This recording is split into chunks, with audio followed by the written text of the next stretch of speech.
So, hello everybody, Reece's Reviews here, and welcome back to the next entry in my The 7 Eras of Disney series. So as you can see by the title of the video, I am ranking the Disney Renaissance. And I kid you not, there are 10 films in this Renaissance. And I just put down, 10, 9, and 8 in my ranking, and I was genuinely looking for about a good 10 minutes trying to rank these 7 because, oh my god, I loved every single one of them. So just before we get into the countdown, I will throw a disclaimer out there that the top 2 on this film, on this list, I don't really like. The bottom 2, should I say. The number 8, I like it, I do, but I just don't like it as much as the other ones. But then the top 7, all those 7, I just adore. I think they were all really, really good films. And there will definitely be some different opinions in here, but that's the fun of doing this kind of stuff. So, but let's waste no more time and let's get right into ranking the Disney Renaissance. So in at number 10 was one of the films I just really didn't like that much, and that was The Rescuers Down Under. I am yet to watch The Bronze Age of Disney, so I haven't actually seen the original Rescuers, but, I haven't heard the best things about it, but The Rescuers Down Under to me was just, it was honestly quite a chore to get through it because, I just didn't really care for anything. The side characters were not good. That mouse that was with the rescuers that tried to be like a crocodile hunter, he was boring and he was annoying, actually. The 2 rescuers themselves weren't really that interesting. The bird was annoying. And McLeach wasn't an awful villain, but he wasn't anything spectacular to really help the film, I don't think. The only thing I would say I liked about this film was that I liked Cody's kind of mentality on poaching. That was the only really thing I liked. But other than that, I just really didn't enjoy this film. In at number 9 is Pocahontas. Now, Pocahontas, once again, I liked a couple of the songs, and I did like the animation. I thought some of the animated scenes were really, really good. But this movie had so many flaws, I felt. I didn't like the romance between Pocahontas and whatever the other person's name is. Why do I feel it's John? Is it John? I don't know. I didn't like their romance because I didn't feel it, I like the communication between these couples. It happens perfectly for me in Tarzan. With Tarzan and Jane, they're learning to communicate. I felt like this could have happened with Pocahontas and I think it's John. Where they were trying to communicate, but no, she just started speaking English and, it was all pretty boring. Pocahontas herself, I didn't really care for as a character, she didn't listen. And, she was flat, I felt. And, you could say the same for, Ariel from The Little Mermaid, but at least with Ariel, I felt like it was more of what she wanted was much more, realistic to me, and she was still somewhat caring about other people, she still said sorry to her dad after making the deal with Ursula and all this. Pocahontas just never really felt anything. Also, I really, really, really, really didn't like Ratcliffe as the villain. I thought he was not that good. And I just didn't understand his plan. If you're gonna go to different islands and claim them as your own, that's fine. But I didn't understand when he just instantly came out with, oh, these, what are they, Indians? These Indians have the gold. Let's kill them. I'm like, what? It's a bit of a weird conclusion to jump to, but yeah, I just didn't like Ratcliffe. I didn't like the film, but like I said, there were a couple good songs. So in at number 8 is one that, actually might surprise some people, but in number 8 is Aladdin. Now, don't get me wrong, Aladdin might be number 8 out of 10, but I still really enjoyed this movie. Because I think Jafar was a really good villain, and I liked Jafar's, the way his design was. I loved his, the colour palette used towards him, the blacks and the reds really went with his character. But what really made this film just so enjoyable for me was Iago was hilarious, and Robin Williams as the genie, everyone says it, but for good reason. It was just, he is such a funny person. You know, rest in peace, Robin Williams. He is such a funny, inspirational person, and he literally took the genie and just made him his own, and it was perfect. What does put me down, actually, is kind of actually Aladdin himself, and Aladdin and Jasmine, to me, were like the blandest characters in the movie, so that's not a good thing, but I still really, really liked it. Although I'd have to say, A Whole New World might be one of the most overrated Disney songs ever. But one thing I do like about this is I do like Jafar's downfall. I'm glad that they didn't just have him falling to his death like so many others. So, in at number 7, this is where we get into the films that I really, really liked. And in at number 7 is Hercules. Now, Hercules, similar to Aladdin, the main flaw with Hercules is Hercules himself. You know, he was a bit bland, but Meg is like one. I think I would actually go as far as saying Meg is my favourite female Disney character because she feels for Hercules, and I really related. I really like that. James Woods as Hades is hilarious. Honestly, so funny. Danny DeVito as Phil was great. Pain and Panic, I don't know the voice actors, but they were hilarious. Like, this was just such a funny movie. What I would say keeps it down here at number 7 is I felt like the final battle was a little bit of an anticlimax. There could have been a bit more. But that fight in I think it was in like a gorge or a canyon with like that multiple-headed dragon was really cool. And it was just great. But man, Hades was hilarious. Just so funny. So in at number 6 is Mulan. And Mulan is, you know, once again, it's a really, really wonderful film. I think it's enjoyable. You know, I like Mulan as a character. Compared to like Pocahontas, you know, I think Mulan is so much better, and you know, to steal like a bit of review from my good friend Rachel, the best thing that Pocahontas does is Mulan does is like by pretending to become a man, she's becoming more of a woman, and that to me is just so perfectly done. The song Reflection is amazing. Shanyu, whatever his name is, as a villain, I think he was just a bit of an average, I'm a bad guy. So for me, he wasn't amazing as a villain, but you know, he was still okay. But the battle scene, that middle battle scene, it was quite harsh. When we walked into that war-torn like town city, that was really harsh. And then watching all those horses come over the peak of the mountain was amazing. Just such a strong film, you know. There's like I say, the climax was good as well. Mushu, I liked Mushu. You know, I know he's one of those decisive characters, but I think Eddie Murphy worked in the role. Yeah, it's just a case that I like 5 of these films more.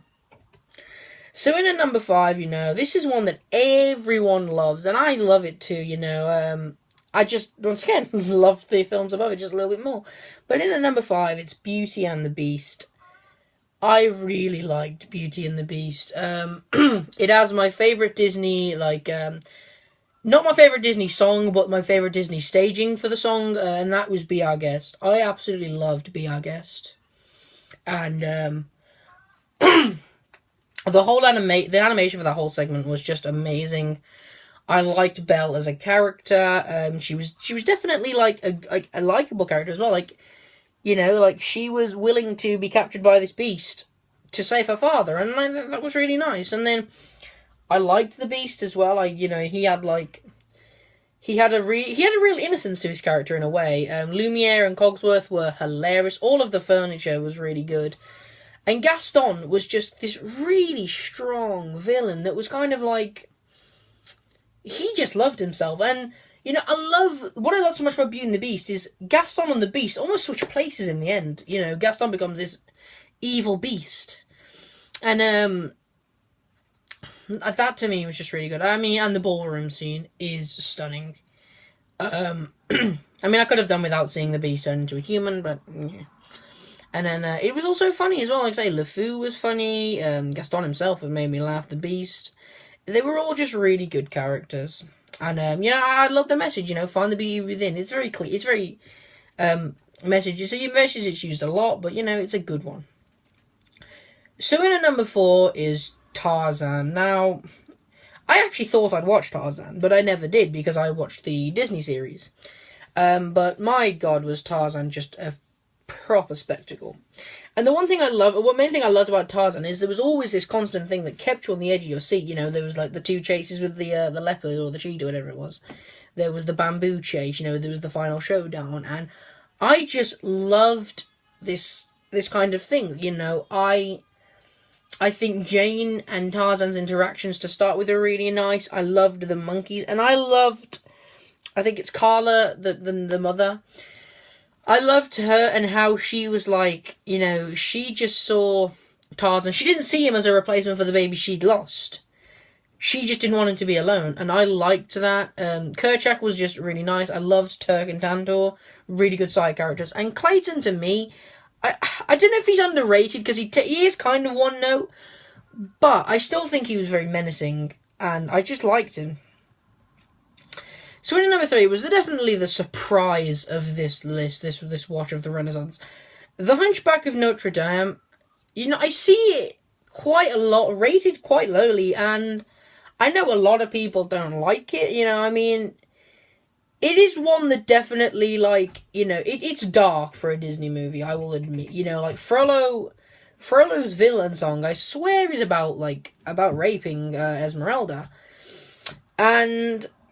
But I loved this movie. I loved Quasimodo as a character. I really felt for him just wanting to fit in. Frollo, to me, was so just evil, because what Frollo did, and it's the reason that I really like Mother Gothel from Tangled, is that he was being manipulative. He was being very manipulative with Quasimodo, saying, oh, I found you, I saved you, I rescued you, and that was so just evil. And then in the end, he just goes full evil mode, and the spectacle at the end with all the lava coming out of Notre Dame was really, really cool. Prince Phoebus, just Phoebus. Phoebus was a weird character, he didn't really get enough screen time, I think, for me to really care about him, but I still really liked what he did for that family, because he didn't know them, but he still saved them. But then Esmeralda, I really, really liked Esmeralda, I loved how she didn't take a second look at Quasi. She saw him for the first time, and she just looked at him like a normal human. She didn't make any sort of, weird face or gasp. She just saw him as someone normal, and I loved that about her character. The gargoyles are very decisive, but to me, they weren't, awful. But, they were just meh. But the songs in this, I loved the songs. I loved Hellfire. But, yeah, I just really, really liked this film.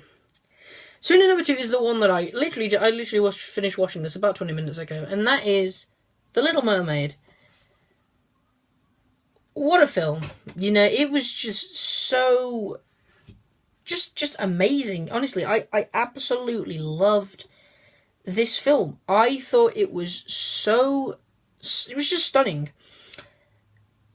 Because Ariel, she's like I said, she's similar to Pocahontas. She breaks the rules, but she just wants this life as a human, she doesn't feel right, and not feeling right in your own skin is a message that I think so many people can relate to. And people say, she only wants to be a human because of Prince Eric. That's not true. If you actually watch the film, she already sings, Part of Your World. She has this whole cave that she's been doing for a while with all the human artifacts. So it's not Prince Eric. Definitely that's a thing that makes her want to go there, but it's not everything. And then this, I think, is one of the most perfect Disney movies for its side characters, because I think Scuttle was hilarious and also, just a fun character to be there. Sebastian was just funny, he was heartfelt and he was helpful. Flounder was adorable and helpful, and then also Sebastian had a wonderful singing voice. And one of my favourite Disney songs in this as well, Under the Sea, wonderful song. And I liked Prince Eric as well, because the reason I like Prince Eric so much is because I liked him, how he had all this wealth, but yet so many times we saw him, he was just on the beach with his dog, and little things like that just made me like him so much more than I could have done. And then we haven't even got on to Ursula. What a villain. Ursula was just such a, like, an evil villain, just a wonderful villain. I loved her design. I think I don't know the person who voice acted, who provided the voice for Ursula, but she was amazing in the role, so perfect. The song Poor Unfortunate Souls is really, really good. And, you know, that final showdown is really, really big. You know, she becomes massive, starts controlling the sea. And she is evil, you know. When she is trying to stop them from getting the kiss, that to me was just really, I didn't expect that. I didn't expect it to play dirty like that. And yeah, but she had so much personality that she just became this wonderful villain. And overall, I just think this was a really good movie. But in the number one, I know I'm kind of just like saying what everyone else says, but my favourite Renaissance movie is The Lion King. The Lion King was the only film I'd actually watched prior to watching all these, and it still remains as my favourite because I just adore every part of this movie. You know, whether it's from the Shenzi and the hyenas, or Timon and Pumbaa providing the comic relief. Simba and Nala's love story to me was really, really believable. Old Rafiki was a good character. Mufasa's death obviously is heartbreaking. The final showdown is great. The music is great. The animation is breathtaking. But one thing that I absolutely love, and I know I've talked about villains a lot. Villains are a big part for me in these Disney movies. Scar as the villain was just wonderful because he was so charismatic. He had a weird sense of likability about him. But what I love about him so much, and going back to Tangled, with Mother Gothel, both Mother Gothel and Scar, they accomplished their goal. Mother Gothel's goal was to get Rapunzel so that she could stay, so that her hair could make her stay young again forever. And she did this for like 18 years. Scar wanted to kill his brother, wanted to kill Simba, and become king. And he did that for a long time. Well, technically he didn't kill Simba, but, Simba was still banished. And that was just, like, him as a character is so good. Be Prepared is still my favourite villain song.